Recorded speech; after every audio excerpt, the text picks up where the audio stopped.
காசி காண்டம் 13ஆம் அத்தியாயம். கந்தவதி மற்றும் அலகா.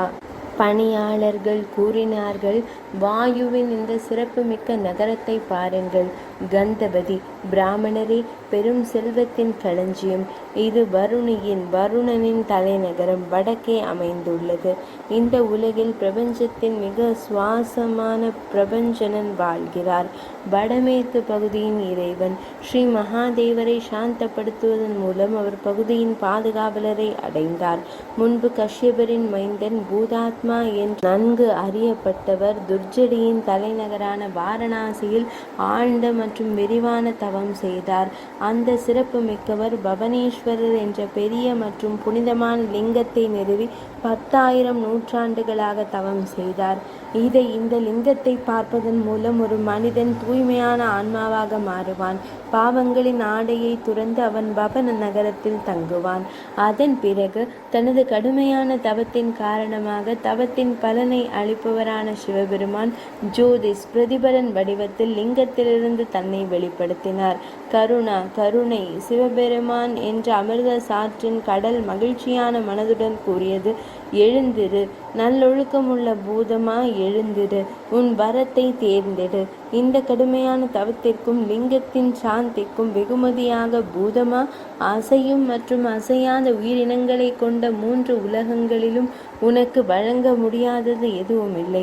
பூதமா கூறினார், பெரிய தலைவரே, பகவானே, தேவர்களின் தலைவரே, தேவர்களுக்கு பயத்திலிருந்து விடுதலையை அளிப்பவரே, பிரம்மா, நாராயணர், தேவேந்திரன் மற்றும் பிறர் உள்பட அனைத்து தேவர்களுக்கும் பதவிகளை அளிப்பவரே, கடவுளே, வேதங்கள் நீர் எந்த இயல்பை சேர்ந்தவர் என்று அறியாது அவர்கள் 100 பாதைகள் எஜுர்வேத பள்ளி வாஜசனேயர்கள் சதபத பிராமணம் அடைந்திருந்தாலும் அவர்கள் மீண்டும் மீண்டும் நேத்தி இது அல்ல என்று கூறுகிறார்கள்.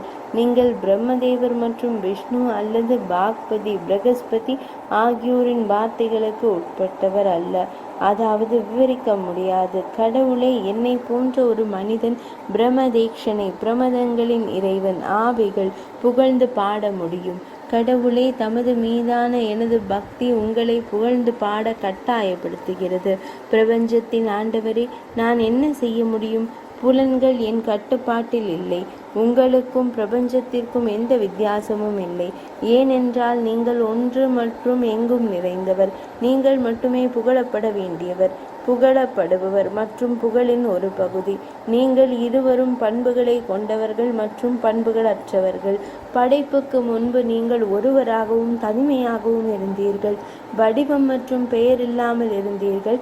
யோகிகள் கூட உங்கள் உண்மையான இயல்பை புரிந்து கொள்ளவில்லை. இது வார்த்தைகள் மற்றும் மனதின் அர்த்தத்திற்கு அப்பாற்பட்டதாகும்.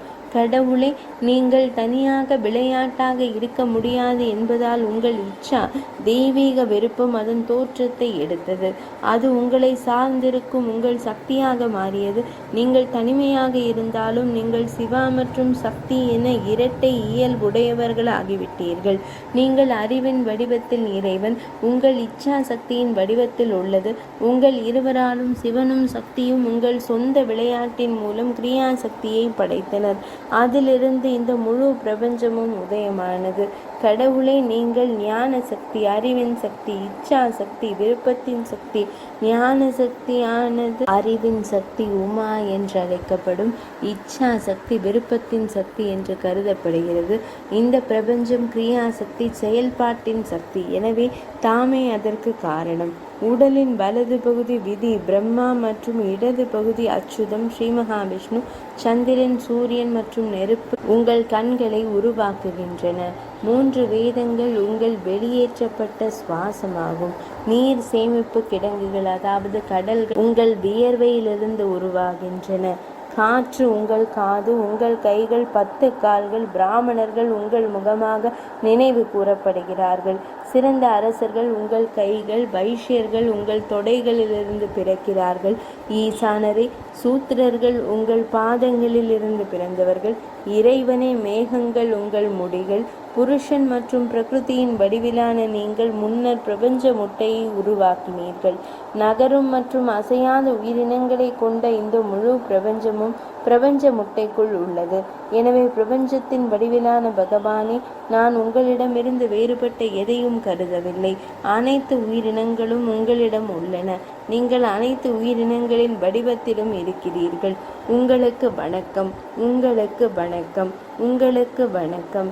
மீண்டும் மீண்டும் வணக்கம், வணக்கம். ஐயா, இதுவே வரம். என் மனம் உங்களிடம் நிலை பெறட்டும். பூதாத்மன் இவ்வாறு கூறிய போது தேவர்களின் இறைவன் அவருக்கு இருக்க வேண்டிய நிலையை வழங்கினார். தனது சொந்த வடிவத்தை எடுத்துக்கொண்டு அவருக்கு காலாண்டின் பாதுகாவலர் பதவியை வழங்கினார். என்னுடைய ஒரு வடிவமாகிய நீங்கள் எங்கும் நிறைந்தவராகவும் அனைத்து கொள்கைகளையும் அறிந்தவராகவும் இருப்பீர்கள். நீங்கள் மட்டுமே அனைவரின் வாழ்க்கையின் முக்கிய வடிவமாக அல்லது அம்சமாக இருப்பீர்கள். இந்த தெய்வீக லிங்கத்தை காணும் மனிதர்கள் அனைத்து இன்பங்களாலும் நிறைந்தவர்களாக மாறுவார்கள். அவர்கள் உங்கள் உலகில் மகிழ்ச்சியை அனுபவிப்பார்கள். ஒரு மனிதன் தனது வாழ்நாளில் ஒரு முறையாவது தனது வாழ்க்கையின் விதிகளின்படி இனிமையான வாசனை திரவியங்கள், மலர்கள் மற்றும் இனிமையான மனம் கொண்ட சந்தன குழம்புடன் அதை குளிப்பாட்டினால், பவமானேஸ்வர லிங்கத்தை வணங்கினால் அவன் என் உலகில் மதிக்கப்படுகிறான். லிங்கம் ஜேஷ்டேஷத்தின் மேற்கிலும் வாயுகுண்டத்தின் வடக்கிலும் உள்ளது. பவமான லிங்கத்தை சாந்தப்படுத்துபவர் உடனடியாக தூய்மை அடைகிறார். இவ்வாறு வரங்களை வழங்கிய பிறகு இறைவன் அந்த லிங்கத்தில் தன்னை இணைத்து கொண்டார். பணியாளர்கள் கூறினார்கள், இவ்வாறு கந்தவதி நகரத்தின் சிறப்பியல்பு வடிவங்களுக்கு விளக்கப்பட்டுள்ளது. அதன் கிழக்கே குபேரனின் இந்த புகழ்பெற்ற மற்றும் வளமான அலக்கா நகரம் உள்ளது. இந்த நகரத்தின் அதிபதி விசுவாசமான பக்தியின் மூலம் சம்புவின் நட்பை பெற்றுள்ளார். ஹர சிவன் வழிபாட்டின் மூலம் அவர் பொக்கிஷங்களை தானம் செய்பவராகவும் அனுபவிப்பவராகவும் ஆனார். அதன் தலைவர் பத்மா. சிவசர்மன் கூறினார், அவர் யார்? அவர் யாருடைய மகன்? சதா சிவனிடம் அவருக்குள்ள பக்தி எப்படிப்பட்டது?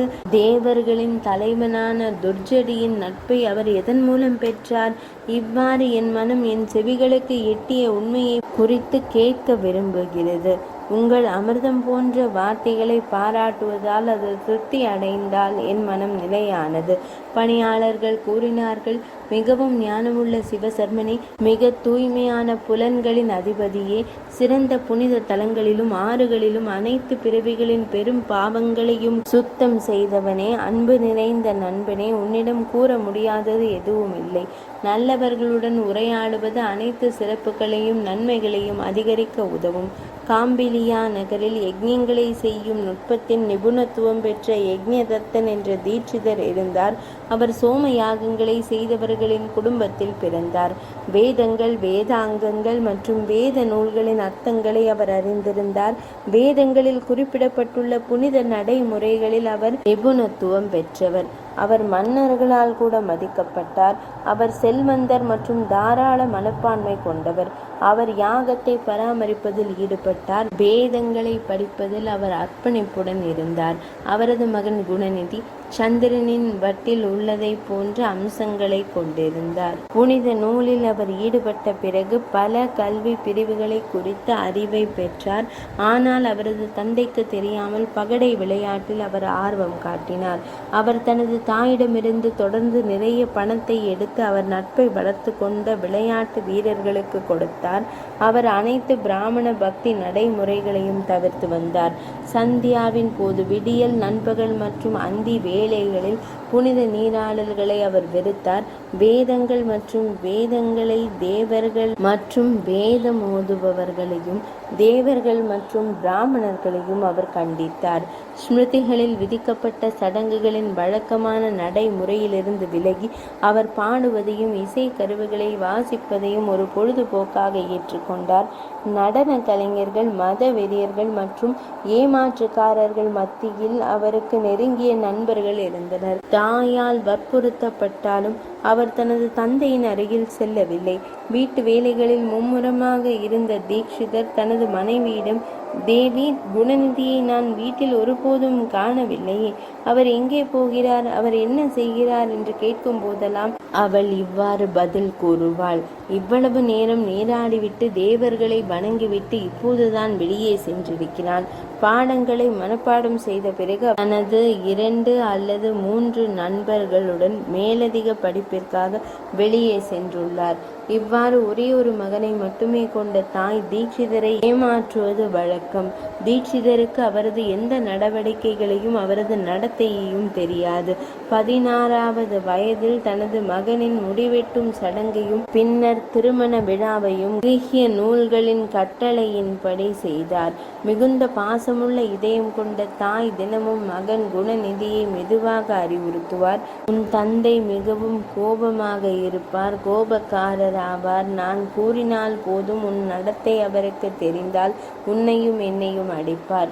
உன் தீய செயல்களை உன் தந்தையிடமிருந்து நான் மறைக்கிறேன்.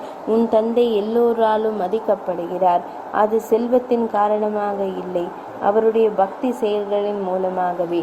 என் மகனே, நல்ல படிப்பும் நல்லவர்களோட சகவாசமும் தான் பிராமணர்களின் செல்வம். தீட்சிதர்கள் வேதங்களிலும் எல்லா இதிகாசங்களிலும் நல்ல பிராமணர்கள். அவர்கள் தொடர்ந்து சோமயாகங்களை செய்கிறார்கள். உன் தாத்தாவும் மூதாதையரும் இதனால் பிரபலமாகிவிட்டார்கள்.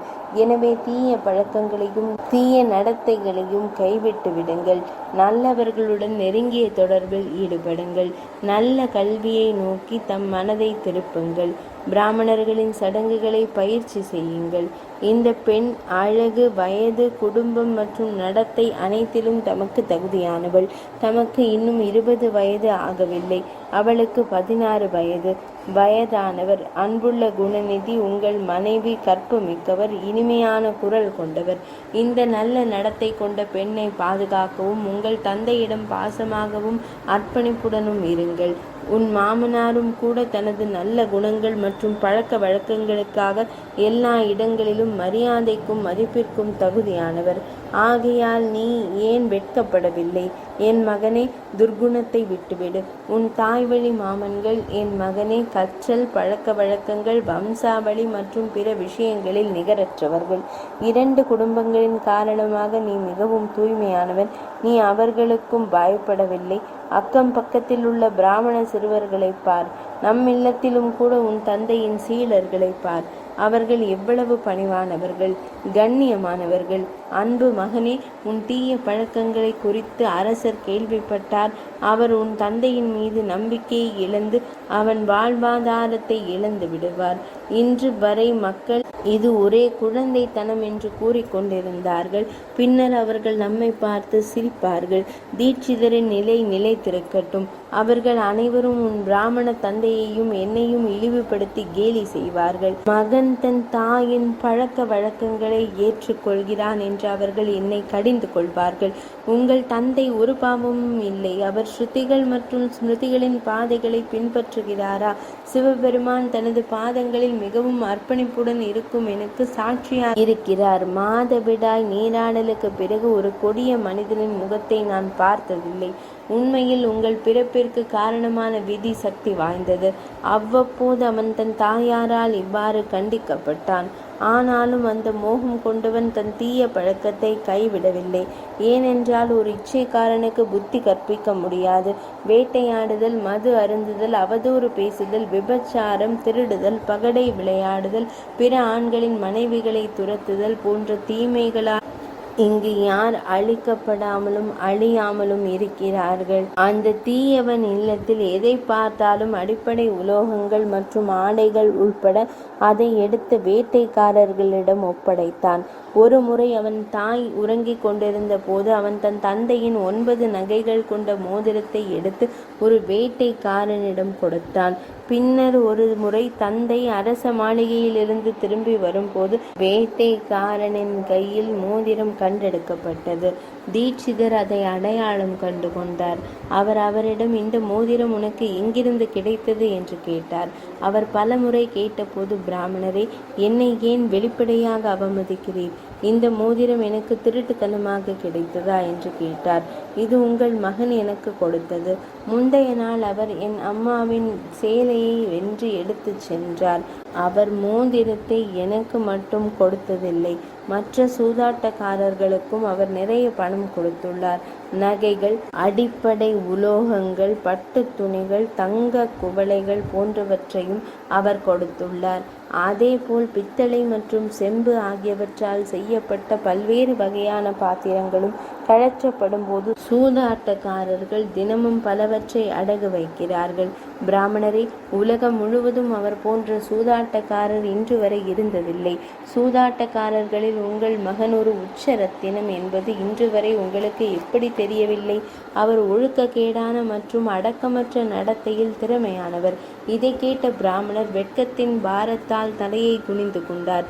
தலையை ஒரு துணியால் மூடிக்கொண்டு தன் இல்லத்திற்குள் நுழைந்தார். அவர் தனது கற்பு மனைவியை அமர வைத்து அவளிடம் கூறினார், தீட்சிதரின் மனைவியே, நீ எங்கே இருக்கிறாய்? உன் மகன் குணநிதி எங்கே? அல்லது அவனை போகவிடு. அவனால் என்ன பயன்? என்னுடைய அந்த சிறந்த மோதிரம் எங்கே? என் உடலில் எண்ணெய் தடவிய நேரத்தில் அந்த மோதிரம் என் விரலிலிருந்து நீங்க கழற்றப்பட்டது. 9 ரத்தினங்கள் கொண்ட அந்த மோதிரத்தை விரைவாக என்னிடம் கொண்டு வாருங்கள். அவரது இந்த வார்த்தைகளை கேட்ட தீட்சிதரின் மனைவி பயந்து போனாள். ஆனால் அவள் சொன்னாள், தயவு செய்து உன் மதிய சடங்குகளை முடித்துவிடு. நான் இறைவனின் வழிபாட்டிற்கு பொருட்களை தயார் செய்வதில் மும்முரமாக ஈடுபட்டுள்ளேன்.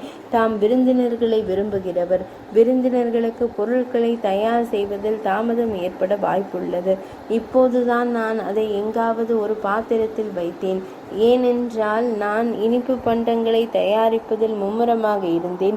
நான் அதை எங்கே மறந்துவிட்டேன் என்று எனக்கு தெரியவில்லை. தீட்சிதர் கூறினார், ஒரு சிறந்த மகனின் தாயே, எப்போதும் உண்மையை பேசுபவரே, உங்கள் மகன் எங்கே போனான் என்று நான் கேட்கும் போதெல்லாம் நீங்கள் எப்போதும் கடவுளே, அவன் பாடங்களை மனப்பாடம் செய்து கொண்டிருக்கின்றான்.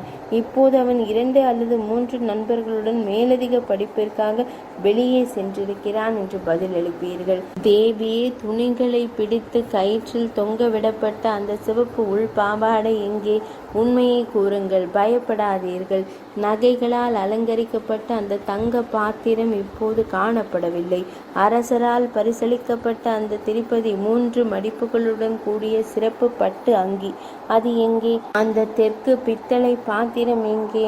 கவுடா நாட்டிலிருந்து வந்த அந்த செம்பு பானை எங்கே? தந்தத்தால் ஆன அந்த ஆடம்பரமான படுக்கை எங்கே? மலை பகுதியிலிருந்து கொண்டு வரப்பட்ட சந்திர படிகங்களால் ஆன அந்த பெரிய சிலை எங்கே? ஒரு பெண் ஒரு விளக்கை பிடித்து கொண்டு இருக்கிறாள். அதிக பேச்சினால் என்ன பயன்? ஒரு உன்னத குடும்பத்தில் பிறந்த பெண்ணை, உன் மீது கோபப்படுவது வீண். நான் மீண்டும் திருமணம் செய்து கொள்ளும் போது உணவு உண்பேன். நான் உன்னிடமிருந்து உணவை ஏற்க மாட்டேன். எனக்கு அவன் மகன் இல்லை. குடும்பத்தை தீட்டுப்படுத்திய அந்த துஷ்டன் துராத்மா எழுந்து தண்ணீர் மற்றும் தர்பை புல்லை கொண்டு வா. நான் அவனுக்கு பானகங்களை வழங்குவேன், எள் விதைகள் மற்றும் தண்ணீருடன். ஒரு மனிதன் தனது சொந்த குடும்பத்தை அசுத்தப்படுத்தும் ஒரு கொடிய மகனை பெறுவதை விட சந்ததியற்றவனாக இருப்பது நல்லது. குடும்பம் இதுவே நித்திய நல்ல கொள்கை. குடும்பத்திற்காக ஒருவரை கைவிட வேண்டும். தீட்சிதர் குனிந்து தனது தினசரி சடங்கை முடித்து அன்றே வேதங்களில் தேர்ச்சி பெற்ற ஒரு பிராமணரின் மகளின் கையை பிடித்து திருமணம் செய்து கொண்டார்.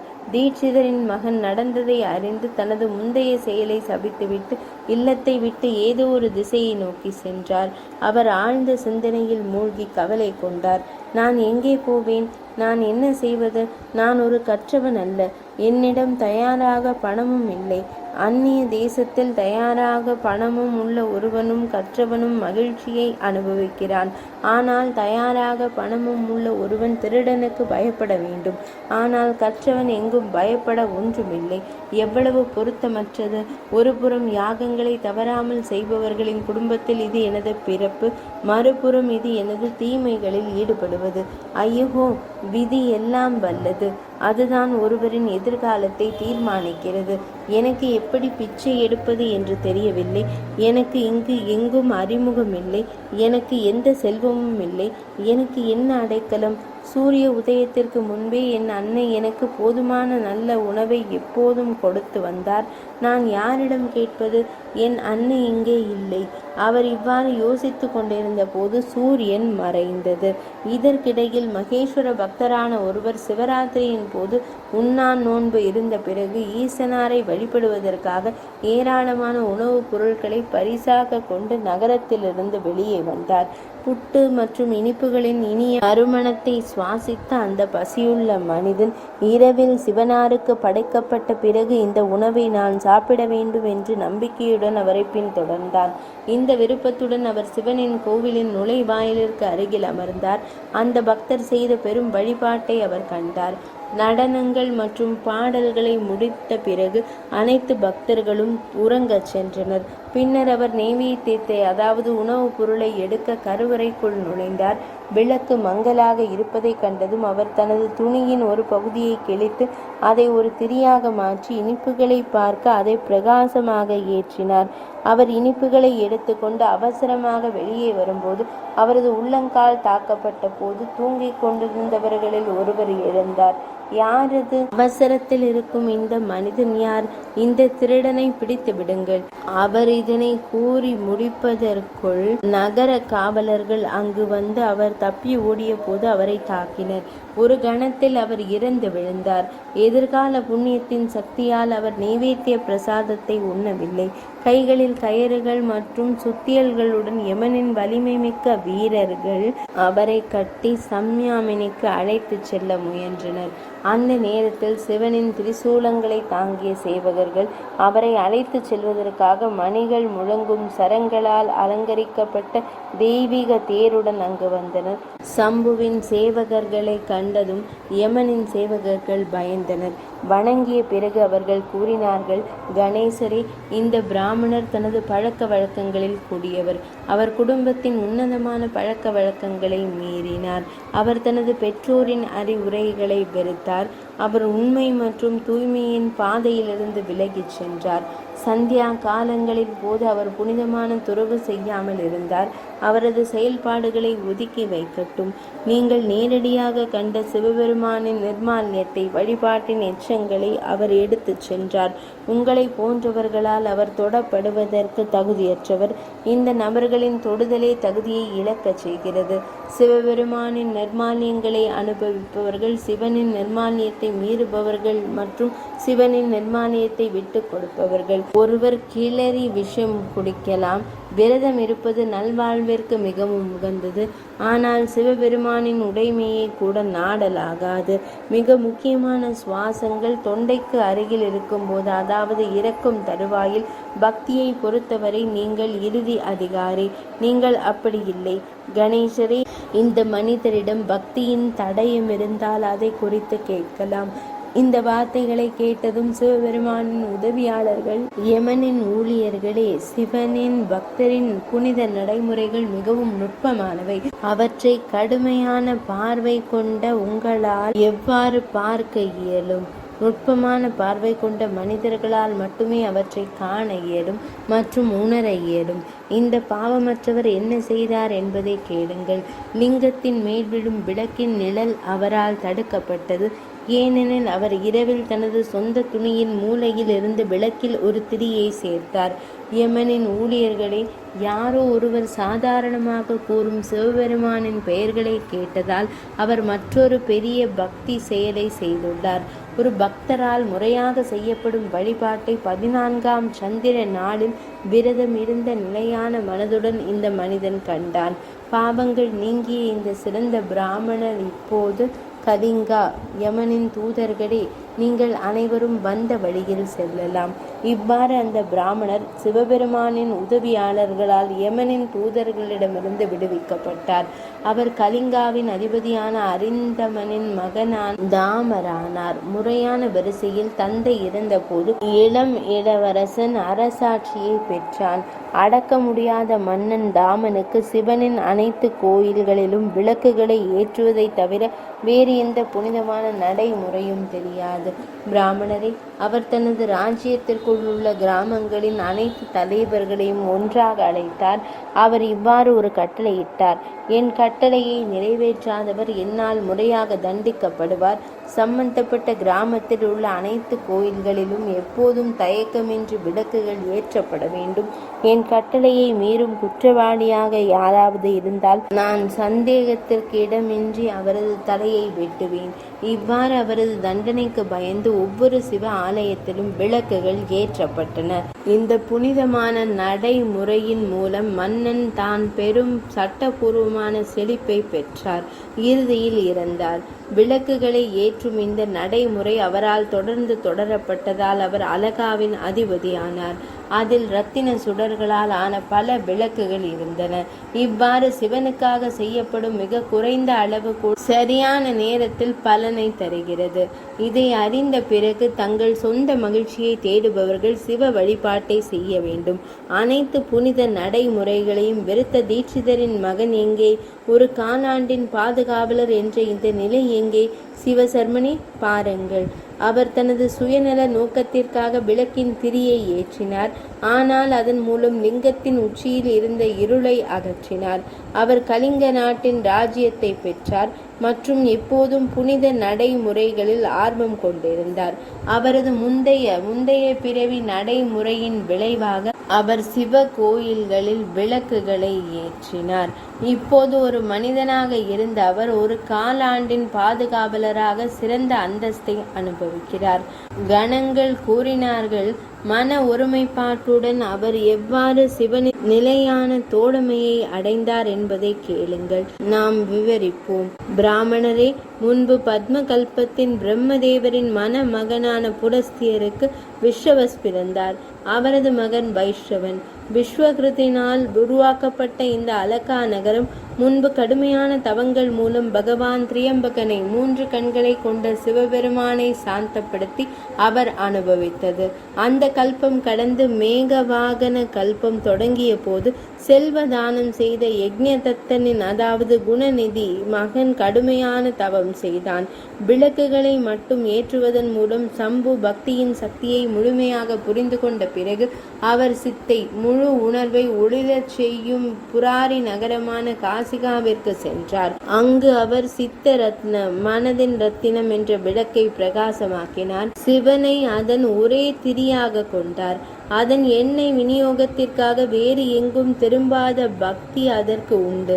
அவரது மகிமையின் தியானத்தால் அது அசையாமல் இருந்தது. அந்த பெரிய பாத்திரம் சிவனுடன் இணைவது. அது தவ நெருப்பின் மூலம் மேம்படுத்தப்பட்டது. காமம், கோபம் மற்றும் பிற தடைகள் போன்று வடிவங்களின் மின்மினி பூச்சிகளின் தாக்குதலிலிருந்து அது விடுபட்டது.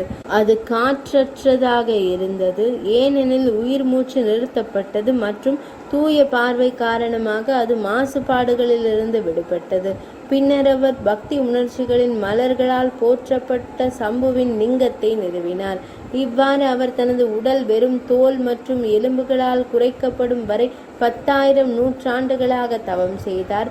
அதன் பிறகு விசாலாட்சி தேவியுடன் வந்த பகவான் விஸ்வேஸ்வரர் மகிழ்ச்சியான மனதுடன் வெளிப்பட்டார். அவர் லிங்கத்தை நோக்கி மனதை செலுத்தும் ஒரு தூண் போல அசையாமல் நின்ற அலகாவின் அதிபதியின் திசையை பார்த்தார். பகவான், நான் வரங்களை வழங்குபவர். அலகாவின் அதிபதியே, உங்கள் தவம் போதும் என்றார். துறவி கண்களை திறந்தார். முன்னால் பார்த்தபோது 1000 சூரியன்களை விட பிரகாசம் கொண்ட உமாதேவியின் சந்திர முகடு கொண்ட ஸ்ரீகண்டரை கண்டார். இந்த பிரகாசமான பிரகாசம் இவரது விழிகளை மங்கலாக்கியது. அவர் அவற்றை மூடினார். பின்னர் அவர் மனதின் புரிதலுக்கு அப்பாற்பட்ட தேவர்களின் தலைவர்களின் அதிபதியிடம் பேசினார். ஐயா, உங்கள் பாதங்களை பார்க்கும் திறனை எனக்கு கொடுங்கள். ஐயா, உங்களை நேரடியாக காணும் வரம் இது மட்டுமே. ஐயா, வேறு என்ன வரம்? சந்திர முகடு கொண்டவரே, உங்களுக்கு வணக்கம். அவரது வார்த்தைகளை கேட்டதும் தேவர்களின் தலைவனான உமாபதி அவரை தனது உள்ளங்கையால் தொட்டு பார்க்கும் திறனை அவருக்கு வழங்கினார். விழிகளை திறந்த பிறகு அவர் ஆரம்பத்தில் உமாதேவியை கண்டார். சம்புவின் அருகிலிருக்கும் இந்த பெண் யார்? ஒவ்வொரு அங்கத்திலும் அழகாக இருக்கிறார். என் தவத்தை விட அவளால் வேறு எந்த தவமும் செய்யப்பட்டுள்ளதா? என்ன அழகு, என்ன ஒரு மையல் மற்றும் தாம்பத்திய பேரின்பம்! எல்லாம் அதன் உச்சத்தில் உள்ளது. அவர் இரக்கமற்ற விழியுடன் அதை திரும்ப திரும்ப கூறிக்கொண்டிருந்த போது அவரது இடது கண் பிளந்தது. ஏனெனில் அவர் ஒரு பெண்ணை பார்த்து கொண்டிருந்தார். பின்னர் தேவி இறைவனிடம், இந்த பொல்லாத முனிவர் ஏன் என் தவத்தின் பிரகாசத்தை அவமதித்து என்னை அடிக்கடி காண்கிறார்? அவர் தனது வலது கண்ணால் என்னை திரும்ப திரும்ப பார்க்கிறார். என் அழகு, அன்பு மற்றும் தாம்பத்திய பேரின்பத்தின் சொத்துக்களை பார்த்து அவர் எனக்கு பொறாமைப்படுவதாக தெரிகிறது. தேவியின் வார்த்தைகளை கேட்டதும் இறைவன் புன்னகைத்து கொண்டே அவளிடம் கூறினார், உமாதேவியே, இவன் உன் மகன். அவன் கொடூரமான கண்களால் பார்க்கவில்லை. ஆனால் அவன் உன் மகிமையான தவத்தை மிகைப்படுத்தி விவரிக்கிறான். இதை தேவியிடம் கூறிய பிறகு இறைவன் மீண்டும் அவனிடம் பேசினார், பக்தனே, நான் உனக்கு வரங்களை வழங்குவேன். ஏனென்றால் இந்த தவத்தால் நான் சாந்தப்படுத்தப்பட்டேன். நிதிகள், பொக்கிஷங்கள் மற்றும் குஹ்யகர்களின் அதிகப்படியான சுமைக்கு அதிபதியாக இருப்பாய். நல்லொழுக்கம் உள்ளவரே, நீங்கள் யக்ஷர்கள், கிண்ணறர்கள் மற்றும் மன்னர்களுக்கும் அதிபதியாக இருப்பீர்கள். நீங்கள் புண்ணிய ஜனங்களின் அதிபதியாகவும் அனைவருக்கும் செல்வத்தை வழங்குபவராகவும் இருப்பீர்கள். என்னுடனான உங்கள் நட்பு நிலையானது. நண்பரே, உங்கள் இன்பங்களை அதிகரிக்கும் நோக்கத்திற்கான நான் உங்கள் அருகில் மற்றும் அலகாவிற்கு மிக அருகில் இருப்பேன். வாருங்கள், இந்த பெண்ணின் பாதங்களில் அடிபணியுங்கள். அவள் உங்கள் தாய். இவ்வாறு வரங்களை வழங்கிய பிறகு சிவபெருமான் உமாதேவியிடம் மீண்டும் ஒருமுறை கூறினார், தெய்வர்களின் தெய்வமே, இங்கே உங்கள் மகனான இந்த முனிவருக்கு உங்கள் அருளை வழங்குங்கள். தேவி கூறினார், மகனே, சிவபெருமானின் மீதான உங்கள் பக்தி எப்போதும் நிலையாக இருக்கட்டும். உங்கள் இடது கண்ணை இழந்த பழுப்பு நிற கண்ணுடன் ஒன்றாக இருங்கள். இறைவன் தமக்கு அளித்த வரங்கள் அப்படியே இருக்கட்டும். மகனே, நீ என் அழகை கண்டு பொறாமைப்பட்டதால் குபேரனாக அசிங்கமான உடலை கொண்டவன் என்ற பெயரால் இருப்பாய். உன்னால் நிறுவப்பட்ட லிங்கம் உன் பெயரால் அறியப்படும். மேலும் அது அனைத்து சாதகர்களுக்கும் சித்திகளை வழங்கும். மேலும் அது அனைத்து பாவங்களையும் அளிக்கும். குபேரேஸ்வர வடிவத்தை தரிசிக்கும் ஒருவருக்கு ஒருபோதும் செல்வம், நண்பர்கள் அல்லது உறவினர்கள் இல்லாமல் இருக்க மாட்டார். பக்தர் விஸ்வேஷத்தின் தெற்கு பகுதியில் குபேரேசனை வணங்க வேண்டும். அந்த மனிதன் ஒருபோதும் பாவங்களாலும் வறுமையாலும் துக்கத்தாலும் தீண்டப்பட மாட்டார். தனதாவுக்கு இவ்வாறு வரங்களை வழங்கிய பிறகு பகவான் மகேஸ்வரர் தேவியுடன் விஸ்வேஸ்வரரின் பிரகாசமான பெரிய வாசஸ்தலத்திற்குள் நுழைந்தார். உதவியாளர்கள் கூறினார்கள், இவ்வாறு தனதன் ஸ்ரீ சம்புவின் நெருங்கிய நட்பை பெற்றார். சங்கரரின் வசிப்பிடமான கைலாசம் அலக்காவிற்கு மிக அருகில் உள்ளது. இவ்வாறு யக்ஷர்களின் தலைவனின் நகரத்தின் அம்சங்கள் உங்களுக்கு விளக்கப்பட்டுள்ளன. அதை கேட்டவுடன் ஒரு மனிதன் அனைத்து பாவங்களிலிருந்தும் விடுபடுவான். 13ஆம் பகுதி நிறைவடைந்தது.